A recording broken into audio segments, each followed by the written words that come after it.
আগে আমার চুল যখন ছিল না তখন আমি অনেক কনফিডেন্স লুজ করতাম অনেক জায়গায়।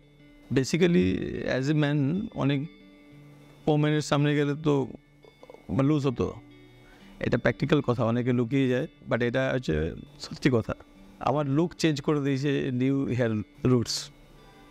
তা আমি তো বাকি সবাইকে পরামর্শ দেবো, ভাই চিপ অ্যান্ড বেস্ট এদের আছে, ট্রিটমেন্ট এক্সপেন্সেস আছে, তো সেটা যদি অ্যাফোর্ড নাও করতে পারে ওয়ান টাইম, তো ইএমআইয়ের বন্দোবস্তও আছে। আপনারা কাইন্ডলি আসুন, একবার ডক্টরের সঙ্গে কনসাল্ট করুন, তাহলে আপনার মনের যে ভুল ধারণাগুলো চেঞ্জ হবে।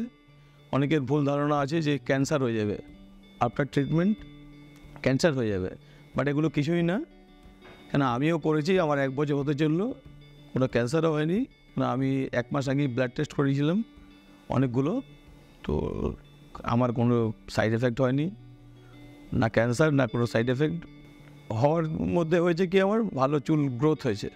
তো বাকি সবার জন্য আমি বলবো, মন থেকে ভয় বার করে দাও, ডক্টরের পরামর্শ নাও, সার্জারির জন্য আগে বাড়ো, নিজের লাইফস্টাইল চেঞ্জ করো।